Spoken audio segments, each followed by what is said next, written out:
physics before 4A should be like, this should be a prerequisite. I know. Because If we do that, you're going to be here for 10 years. that's true. Oh, you guys, let me see if I got another decent example. Yeah.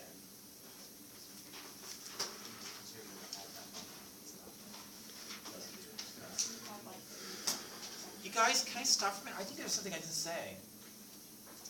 Did you guys agree that these two statements are equivalent to each other? So if I'm just evaluating a line integral, it doesn't matter which one you use. I'll prove it to you. I'll put my pen down. I'll just talk. Notice what's associated with dx of my f. But over here, I got the negative partial with respect to the other variable. So down here, what's associated with x is g. But I'm going to get the partial of g with respect to the other variable. I'm going to change the sign. And I think this term right here in my line integral gets transformed to this term in the double integral, but I'm partially differentiating what's in front of the dy with respect to x and not changing signs. Now when you look at what's associated with dy, I'm partially differentiating with respect to x, and it's not going to change signs. So the one in the dy doesn't change signs? Well, correct, in both these versions. And that's why I maintain these really are the same. I have just a tendency to always use this version. It's just easy for me to remember, particularly when I prove the theorem. That's the version I use.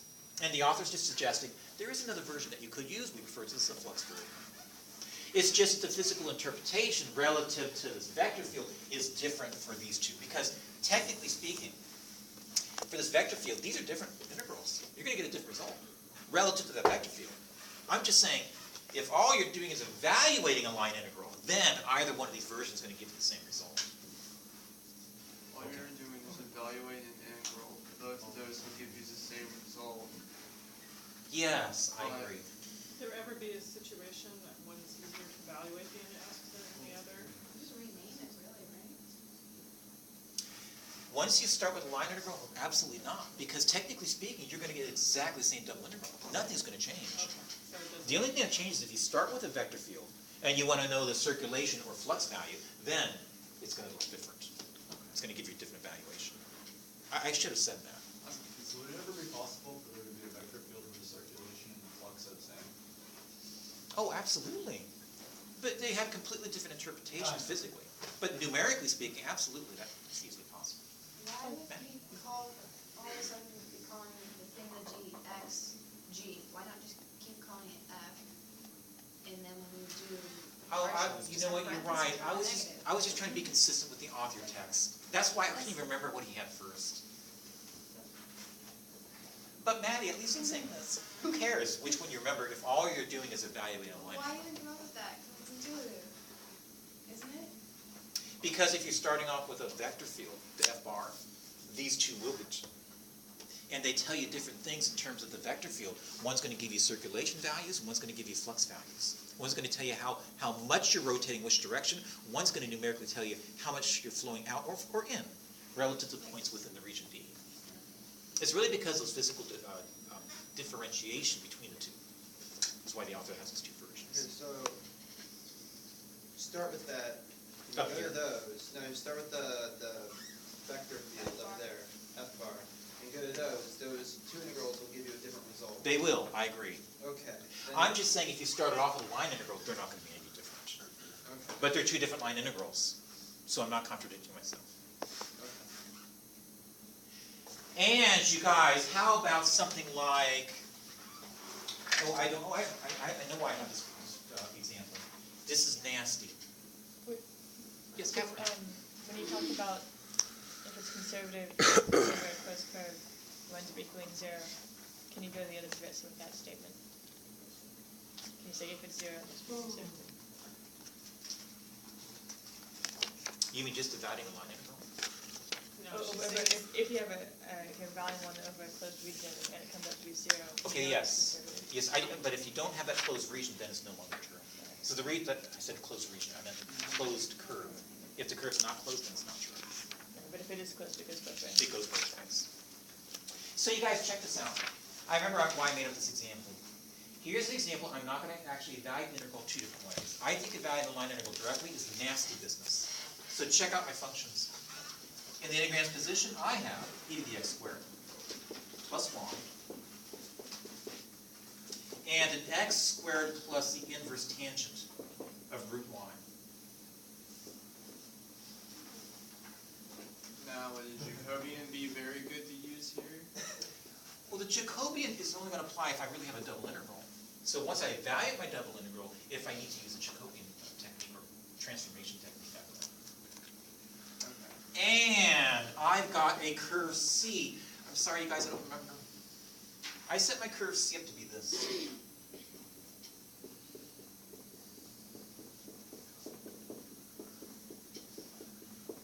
In other words, it's a rectangle joining those 4 points. So graphically speaking, here's my x-axis. Here's my y-axis. Here's 1, 2. Here's 5, 2. Here's 5, 4. And 1, 4. So my curve is basically acting as such. So to evaluate this line integral, I do think by far I'm so much better off using Green's theorem. And let's just see if what's in the integrand's position is easier to handle. So I've got my double integral over the region D. What's going to go in the integrand's position is a partial of the second to b with respect to x. And notice how the inverse tangent goes away completely. Minus the partial of my f with respect to y, but the partial with respect to y is a nice clean one. Oh, you guys, life's a piece of cake. Do you see the dramatic difference? Yeah, I like that one better. And if I were to integrate with respect to y first, and then with respect to x, wouldn't that give me bounds that are, I thought I chose nice numbers. Sheepers. Would that be 2 to 4? And then 1 to 5? And now anti-differentiated with respect to y, it's going to give me this.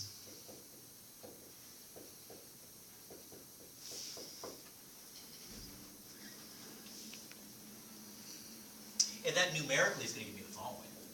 Integral from 1 to 5. Is that an 8x minus 4? Is that a d lambda? No, it's a dx. There we go.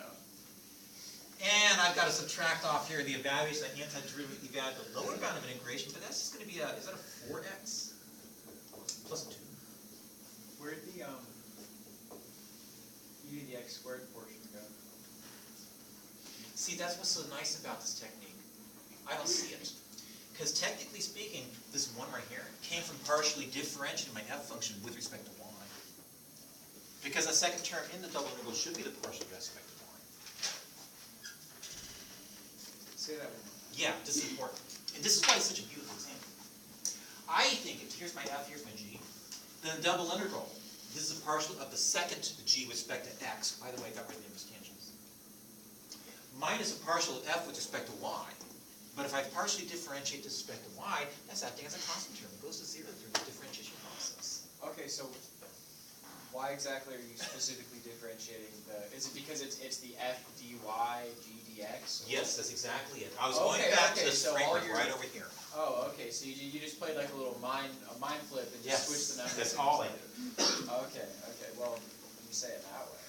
Well, numerically, does that give me this? Is that going to be a 4x minus 2? You know what, you guys, maybe I shouldn't have finished this question. It's just too easy.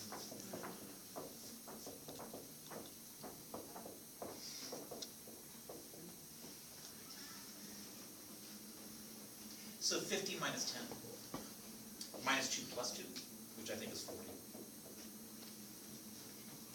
So question, did we choose to use circulation form just so it was easier, or because of what's going on in the picture? To be honest with you, I did it because it's one I remember was. Okay, but you can use either on that. Absolutely. And if you use the other version, the flux version, because I started off with line integral, you will not see any difference in this second one here. It'll be exactly the same. Maddie? You say like where you're starting makes a difference and that. I don't understand what you mean by that. Like if you start from the vector field, it'll make it different. Well, I do think if I did not give you the line integral, if I erased all of this, and say consider these two double integrals, aren't they different? Yeah. Relative to the vector field up here, they give you, numerically speaking, different numbers. Then how are they the same? Okay, here's how. Because I think when you look at these two line integrals, you get a different vector field. I think the vector field here is f followed by g, but the vector field here is g followed by, or negative g, I should say, followed by f.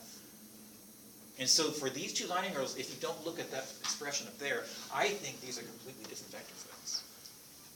That's why these two numerically value differently if you start with your vector field f1. That's also why it's not a contradiction. Just looking at these two line integrals, it makes me think of back when we first started talking about vector fields, and we talked about the vector field where it was x on the y, and then there was the other one that was negative x, Yeah, negative y. that was actually just going right back to my direction vectors for circulation and my other vectors that So I referred to as evaluating ones. those two, you'll get the same solution, I would say. Yes, I Now, agree. if we try this problem using the flux form, Mhm. do we have nastier things? Because we're evaluating df. Okay, you guys, you're asking the same question to me tonight, so let me take a break. Let me take a break. Let me erase all this. And let's do this instead. Let's actually use the flux form of Green's theorem to evaluate this integral. I won't finish, but let's just set it up. I think I'll be doubly integrating over region D. And I'll be integrating with respect to area. And let's just dive in. Yeah, you guys, I have to slow down because, again, this is a version of the Green's theorem I don't usually remember. So notice x is being multiplied by g. Well, actually, it's opposite. But whatever you call it, I think in my double integral, it's going to be my second term. I'm going to be partially differentiating with respect to g and changing its sign. So what's in front of my dx? I'm going to call g.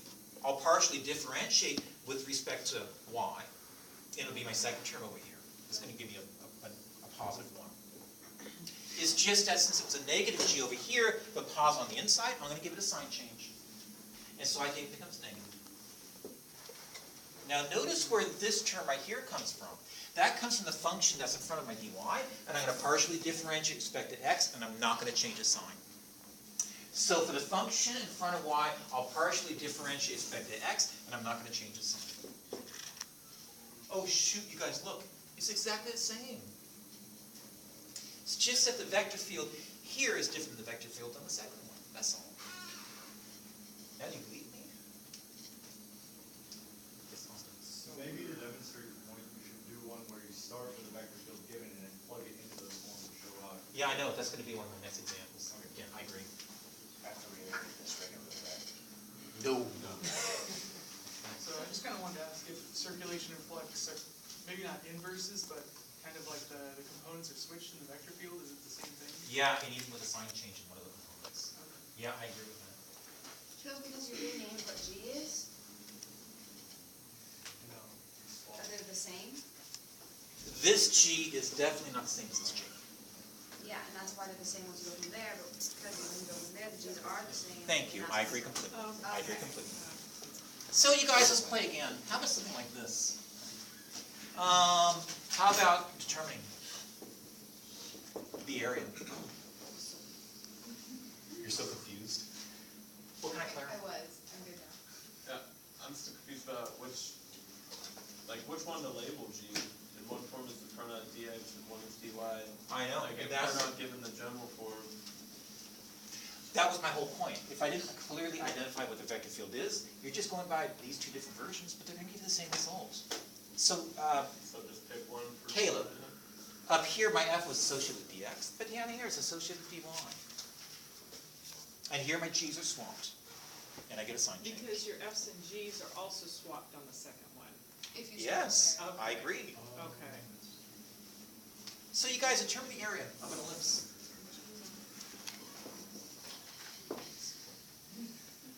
Actually, guys, we've already done this, haven't we? We've already computed the area of an ellipse. This is just simply what was the value? If an ellipse has this equation, x squared over a squared plus y squared over b squared. Does anybody remember the area of an ellipse?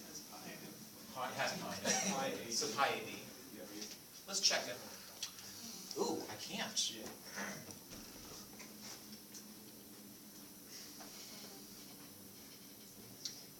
Can you guys take a peek at this line integral right here? Could you imagine what would happen If my f is 0, my g is x, wouldn't this be the corresponding line integral?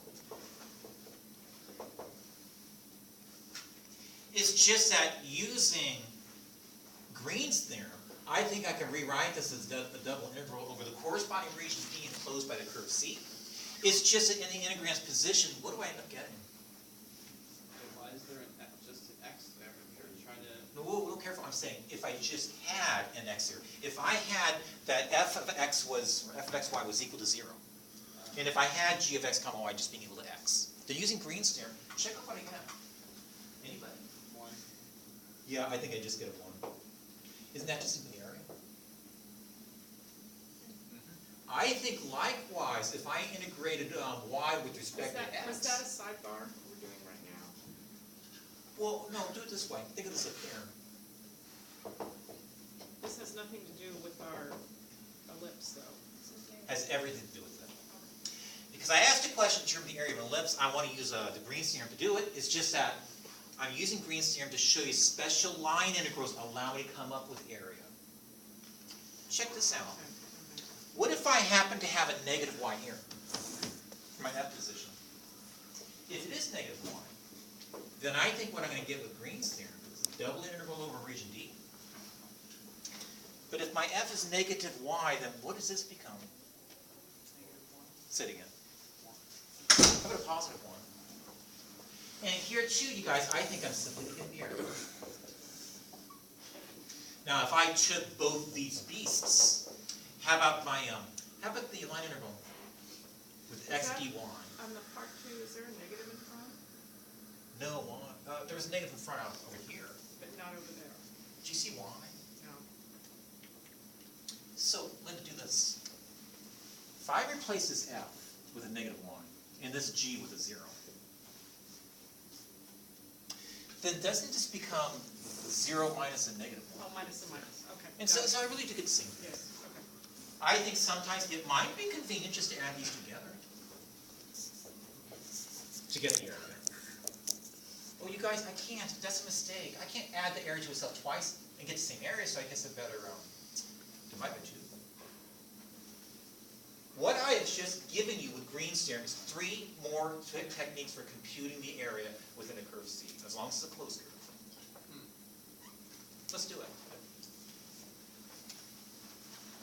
I think this is going to give me, let's use the third version. I think the area is going to be 1/2 times the evaluation as line integral. Where in the integrand's position, oh shoot, I can't do this, can I? Darn it. I need parameterization. Does anybody have one? Anybody at all? 0 to 1? How about a times the cosine of t? That too. And the y can be interpreted as a times, oh, I misspoke, I meant b times the sine of t. I think that's an easy, natural parameterization of that curve. Just plug everything in. So I've got my x dy. Well, x is this. What's dy? I asked, what's dy? So b times the cosine of t. Then I've got my minus whatever the y is, that's just b times sine of t. Times my dx, which is, so negative a times sine of t. And I'm integrating respect to t. By the way, with that parameter, I think I actually integrating from 0 to, yeah, 1 full rotation. And I think if you guys allow me to pull out an a times b, oh shoot, use a Pythagorean theorem, I guess it's just a times b. And that's going to give me my 1/2 times ab times, well, t evaluated from 0 to pi, so 0 to 2 pi. Oh, thank goodness, you guys, I do get it pi times ab. I didn't have to choose this version. I could have easily chosen this one and this one.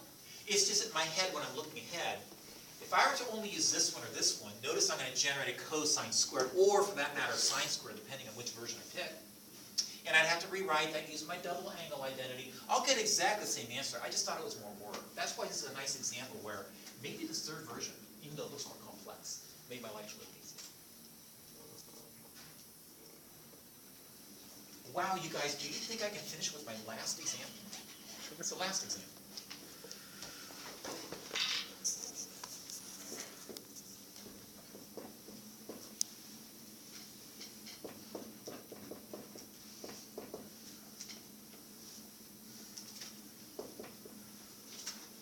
So consider a vector field as such.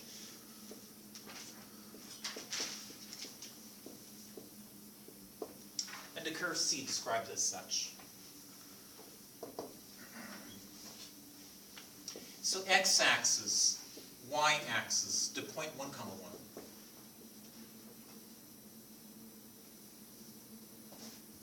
And that curve over there is described as such. It's a portion of a parabola. So let's see if you and I can compute number 1, the circulation, and number 2, the flux. So if I'm going to compute the circulation, can you guys imagine, visualize what's really going on here? I mean, if I were to draw a bunch of points, I shouldn't say draw points, identify some points. Bless you. How about looking at the point 1/2, 1/2? Now I think if x is equal to 1/2, the corresponding vector associated with that point 1/2, 1/2 simply has coordinates or components that are either the 1/4, comma, is that a 1/8? So associated with that point 1/2, 1/2, there is a vector, and it's pointing to the right as well as pointing up. It's going in this direction. Matter of fact, I think all the points are going to have vectors associated with them that are basically going the same direction. And whatever numerical value I come up with in computing the circulation is simply going to be the overall direction of fluid flow around this region B. So let's compute it. So part 1, I think we're merely looking at the double integral over the region G of the partial of G with respect to x minus a partial of f with respect to 1.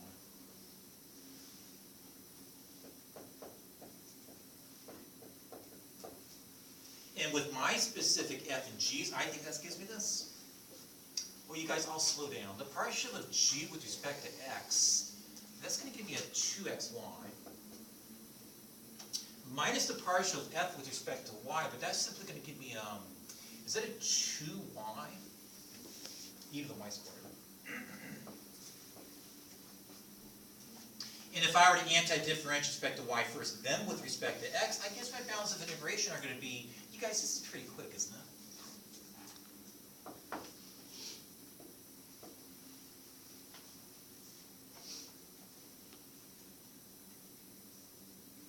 So, question. Yes or no answer. Is this easy to evaluate? Yes. Yeah, I think it is. Anti-differentiate respect to y, I simply get the following. Is that going to be an x squared y minus, No. Y squared. e to the y squared? X squared, Y squared. Say that again? Isn't it just simply this? Yes. But your first term, The Y first term. But you, Oh, sorry. you're y in your I first said term. X, didn't I? Jeepers. I meant to say, 2x. And I'm evaluating from y values of 0 to root x. But that yields, numerically speaking, the following. Is that going to give you an x squared minus e to the x? Oh, no, it's not. It's going to give me something different. Because now when I subtract off evaluating at the lower bound of integration, it's going to give me a minus and negative 1.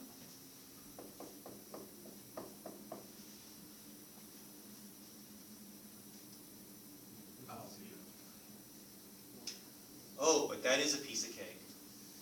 So anti-differentiating.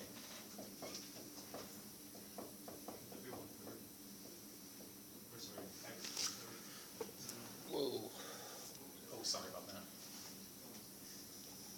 So just simply this. So I've got my 1/3 minus e plus 1, or shall we say, is that a 4/3 minus e? no, because you're missing, Yeah, plugging 0 in, these two drop out, but this one doesn't, so I guess it gives you another positive 1.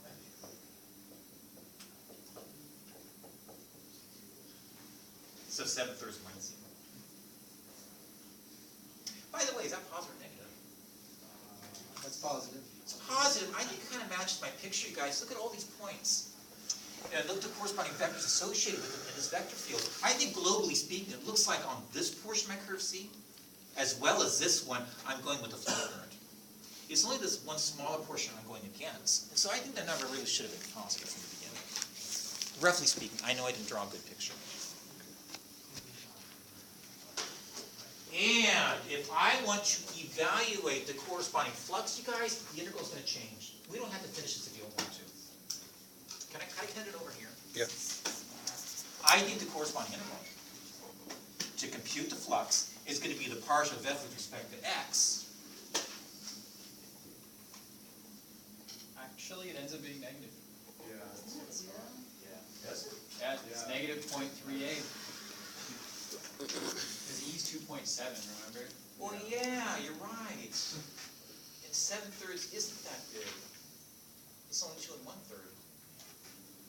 All right, I guess my vectors were deceiving me. I thought it looked like it was going to be positive. But at least it's close to 0, so I'm not that far. So you guys, check this out. You know, you guys, maybe I don't have enough time for this. I said, maybe I don't have enough time for this. Yeah, it's a piece of cake. Because I think the partial of f with respect to x is this easy. Plus, the partial of g with respect to y is nothing more than x squared. But this merely gives me the integral from 0 to 1 and the integral from 0 to root x of x squared with respect to y and x. Shoot, you guys, I can do this fast. Does that give me 0 to 1, x squared y, divided from here to here? Or shall I say, 0 to 1 of my X to the 5 halves. x to the 5 halves? Isn't that just going to be 2 sevens? Oh, yeah. Oh, so I guess the net flow of fluid coming out of this particular region is going to be Positive. well, which means it's going to be outward, not in. Oh, that's Guys happy? Order of integration is arbitrary, right? I mean, I Oh, know yeah. how I work. To be honest, I only did it because if you do respect to x first, it means one of the bounds down here is not going to be 0. There's just one more step. Professor Balga? I just had a quick question, not about this, but I know you're worked pretty hard here, but would you have any interest in maybe doing like a Saturday or Sunday review session for this class next week? How many of you would be interested in a review session? Next Yeah. week, which would be the weekend before the final? Yes. Okay, I'll have to get back to you. I mean, I'll do it. But I give one, from now on, I give one every Saturday morning for DE. I give one every Sunday morning for Math 31. Really? So I'll have to. We could do after DE. if Yeah, we that's what I'm can. thinking. I gotta talk to the boss. Okay. Yell at me. You really work 7 days a week. Well, if I'm not here, I'm grading every day, yes. I can't grade during the week because I'm here from morning to evening. So I have to do all the grading. You're overworked. I remember, what percent time do you work? I remember I was talking to my bio professor, she's working like 130% time. My calendar doesn't go that high. Are you gonna write your planner 6 points on the exam? Is there a homework? Yes, there is. You guys, I feel bad I didn't get time to prove the theorem. You want to see prove it? I'll just stay late today. That's fine. Can we have a take-home quiz this weekend? Today's Wednesday. Yeah, I think I can do a nice one. Okay. A take-home quiz. So check Yes, tonight. Hanukkah begins today. Tonight when I come in on campus, I'm just giving an exam. Okay. So you guys, homework, I'm starting so slow. We are in section 14.4.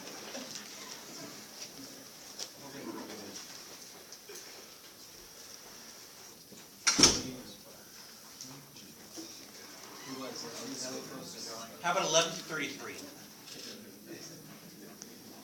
All odd. Oh, odd, excuse me.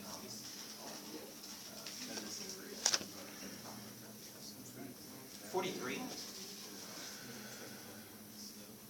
47. Through or separate? No, separate.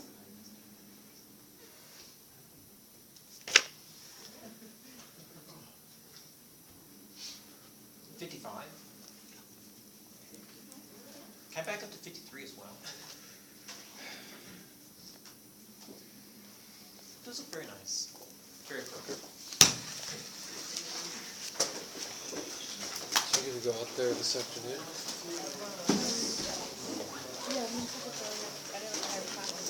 Okay.